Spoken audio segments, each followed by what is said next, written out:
something. My wife has a lot of kooky, crazy, nutty friends, and one of her friends, who we love and adore, is very, very nice, has been in the most craziest, nuttiest, bizarre relationships. And I know a lot of people that are nutty, bizarre relationships, people that are in abusive relationships, people that with husbands and boyfriends, they hit them, they holler at them, they kill them, I don't know if they kill them, they throw them off the roof, they throw them in the water, they treat them absolutely horribly.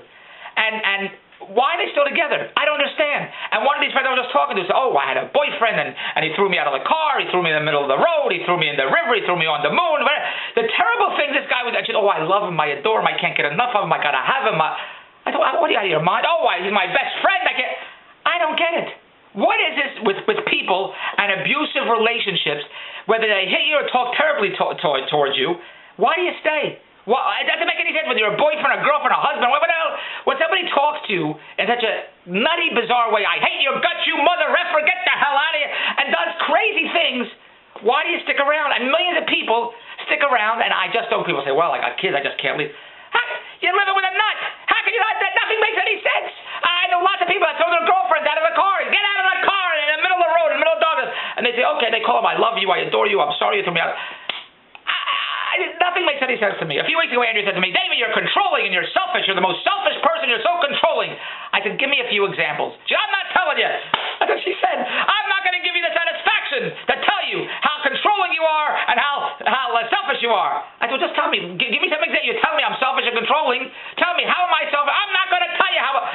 You know why she can't tell me? There isn't any. She doesn't know what to say. She's just saying stuff that she hears from her girlfriends that hollered at her husband. You're selfish and controlling. It is nutty. So I was talking to one of Andrea's girlfriends today who was telling me the most bizarre, nutty, craziest stories. And I said, what comes out of your mouth are pearls. It is gold what comes out of your mouth. And she's been going on for years and years about one husband that did this, another boyfriend did that, another boyfriend did this, and you're so lonely she can't believe it. The stories are outrageous. I said, I'm going to make you a big star online. I'm going to give you your own blog site. I want you to tell these stories. You'll have millions of people coming to you having the same problem as you. And I just don't get why people stick around in these abusive relationships. People are nuts. They love to control you. It's crazy, but they stick around, and I don't get it. Like Andrea says, David, there's everybody else, then there's you. And I just don't get it. So hearing these crazy stories today, I said, I'm going to make you a big star. You're going to have millions of people coming after you that share their stories with you. Within 20 minutes from the time that I went to her house and I videotaped her telling these crazy stories, she called me 25 times. Dave, you can't do it, you can't do it, you can't do it. I called my cousin, I called my brother, I called my friend. I said, guess what I'm doing with David Bronstein? I'm spilling my heart out, she said. I'm talking about my relationships. And they all said, what are you out of your mind? What are you crazy? The way people are going to look at you, the way people are going to say about you, you're not going to be able to show your face. And then her kids said, Mom, how dare you say that? I said, I can't believe the reaction you're getting from all these psychics. You say, what were they, psychics? No, not psychics. They're all psychics. They're builders and psychics. She spoke to her brother, her aunt, her sister, her mother, her friend, her brother. Everyone's saying, they're all telling her what's going to happen. They're psychics, because how do they know what's going to happen? They have no idea what's going to happen. Instead of saying, oh, that's the greatest thing in the world, what a wonderful opportunity. You go online, these people are making a fortune online, I wish you a lot of luck, talk your heart out, you'll feel better. They didn't say that. They said, what are you out of your mind, the way people are going to make fun of you, you're not going to be able to go to restaurants, you're crazy, I'm not going to look at you, I'm not going to talk to you. The same friends and family that have been shooting her down, that have been abusive, that have been saying terrible things to her whole life, are even knocking her down from this. And she called me and said, I can't do it, I can't do it. I'm not going to be able to show my face, I'm not going to be able to talk to anybody, I'm going to lose all my friends, nobody's going to like me. What does everybody have to do with how she feels? She's expressing how she feels. She didn't say, my boyfriend's a big fat pig and he's bald and he has one eye and he's in the mafia. She didn't say anything, any names about anybody. She was telling how she felt, and she was telling crazy stories about how people have treated her. And she didn't say any names about anybody. And when she told all her friends, hey, guess what I'm doing? They said, what, out of your mind? This is going to happen. That's going to happen. I said, your friends are all psychics. Your family and friends are all psychics. How do they know what's going to happen?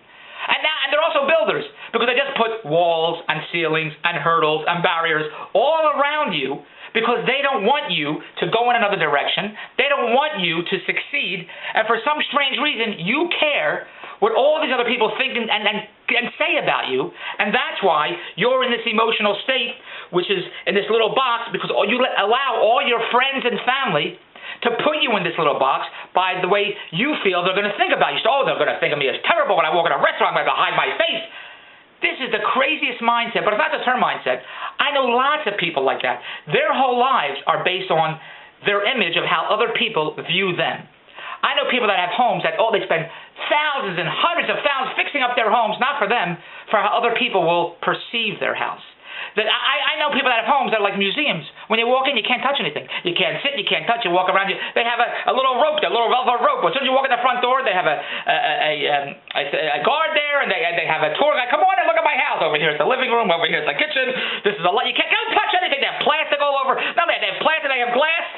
Bulletproof, you can't walk anywhere. This is the nuttiness of my nutty, crazy friends in Canada. My Philadelphia friends don't give a shit. They have beautiful homes. They sit down here, spill some water, throw some paint in it. My my very nice Canadian friends, my nutty, rich Canadian friends are so wrapped up in the image of how other people perceive them, perceive their homes, their clothes, their style, their cars. It's very, very important. I had a business partner once to try to convince me why he has to buy this special high-end car. Oh, I have to buy this high-end car because we're doing business together. We have to look like big shots. Now, yes, perception is reality.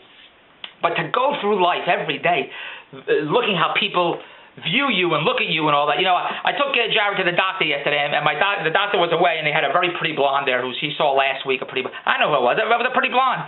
So I took Jared back to the doctor yesterday. My doctor was there to see Jared, and I said to the doctor, you know, I saw the pretty blonde last week. And then my doctor said, you can't have her for your shows.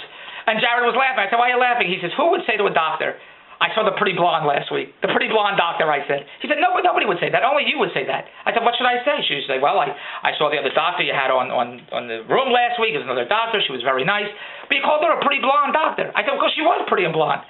Because that's me. Because I'm me. And I can't walk around looking at how other people are going to say things to you. I live with psychics. My family are psychics. My friends are psychics. They all tell me, this is going to happen. That's going to happen. This won't happen. This won't happen. They're all psychics.